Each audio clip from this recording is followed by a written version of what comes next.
प्राचीन काल में एक राजा था। उसे अपनी तारीफ सुनना बहुत पसंद था। राज्य में यदि कोई व्यक्ति उसकी बुराई करता तब राजा को पता चलता तो वह उस व्यक्ति को कठोर दंड देता।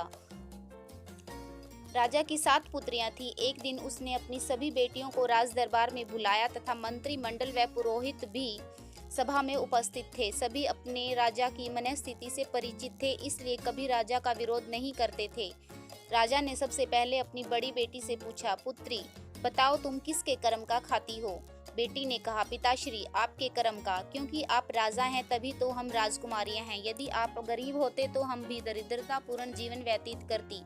इस प्रकार राजा ने बारी बारी अपनी 6 पुत्रियों से यही सवाल पूछा तथा सभी ने एक जैसा ही जवाब दिया कि पिताश्री आपके कर्म का। राजा बहुत खुश हुआ। इस प्रकार जब उसने सबसे छोटी बेटी यानी 7वीं पुत्री से पूछा कि बताओ पुत्री तुम किसके कर्म का खाती हो, तब उसने कहा, पिताश्री अपने कर्म का। संसार में सभी जीव अपने कर्म अनुसार जीवन व्यतीत करते हैं। कोई किसी के कर्म पर निर्भर नहीं, सब अपने कर्म अनुसार ही फल भोगते हैं। धन संपत्ति सुख शांति सब किस्मता अनुसार ही मिलता है। राजा बहुत क्रोधित हुआ। उसके मन का पुत्री ने क्रोध की अग्नि में जलकर समाप्त हुआ। उसने सभाजनों से कहा, उचित समय आने पर पुत्री को उचित दंड दिया जाएगा। समय बीतने के साथ साथ राजकुमारियां विवाह योग्य होने लगी। राजा ने बारी बारी 6 बेटियों का विवाह बहुत ही धनाढ्य संपन्न राजघरानों में बहुत ही धूमधाम से किया। इस प्रकार अब छोटी पुत्री भी विवाह योग्य हो गई थी। राजा बहुत क्रूर था। वह राज्यसभा के अपने अपमान को भूला नहीं था। उसने अपने व आसपास के राज्यों में यह मुनादी करवा दी कि जो भी युवक सबसे गरीब दरिद्र है, राजा के पास छोटी राजकुमारी के स्वयंवर में तय समय पर पहुंचे। 2 दिन बाद स्वयंवर के दिन सभी राज्यों से गरीब जन दान दक्षिणा पाने की इच्छा से राज दरबार में पहुंचे। किसी को भी यह अनुमान नहीं था कि राजा क्या करने जा रहा है। राजा के दरबार में आते ही सभी राज्य सभा में सन्नाटा छा गया। राजा ने मंत्री से कहा, कौन इस सभी में सबसे गरीब है उसकी जांच की जाए तथा उसे आगे आने की आज्ञा दी जाए। जांच के बाद एक गरीब लकड़हारा जिसके पास रहने को घर नहीं, ढंग से पेट भरने को अन्न नहीं, मंत्री द्वारा सबसे ज्यादा गरीब व्यक्ति के रूप में चुना जाता है। राजा लकड़हारे को अपनी छोटी पुत्री के वर के रूप में स्वीकार करता है, विवाह की तिथि निश्चित करवाता है। यह सुनकर सभी के पैरों तले से जमीन खिसक गई। सभी तरह तरह की बातें करने लगे। रानी को अपनी पुत्री की चिंता सता रही थी। तभी गरीब लकड़हारा रोते हुए दया की गुहार लगाने लगा, स्वामी दया करो, मुझ गरीब से क्या अपराध हुआ जो आप इतनी बड़ी सजा दे रहे हो। मैं राजकुमारी को कहाँ रखूंगा, क्या खिलाऊंगा, मैं तो स्वयं भी कई बार भूखा सोता हूँ। आपकी पुत्री के खर्च का निर्वहन कैसे करूंगा। उसे कष्ट हुआ तो आप मुझ गरीब को दंड देंगे। स्वामी इससे तो भला है आप मुझे कोई और दंड दे दीजिए। परंतु राजा कहता है यह उसका अटल निर्णय है।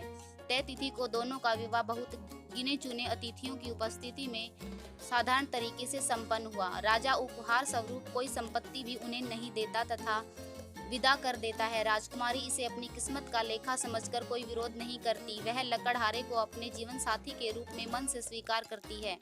राजमहल से विदा होकर दोनों पैदल ही वन की तरफ चल दिए।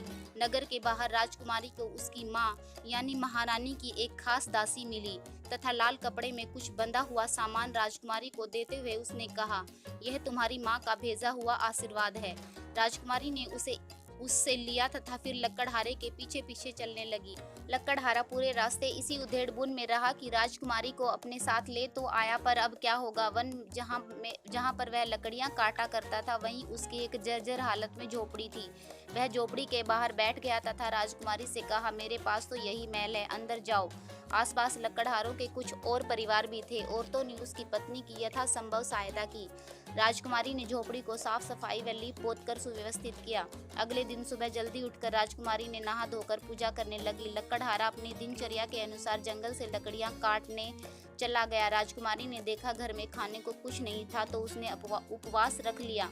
उसका पति लकड़ियां लेकर शहर बेचने चला गया, जैसा वह प्रतिदिन करता था, और लकड़ियां बेचकर 2 वक्त की रोटी भी नहीं जुटा पाता था।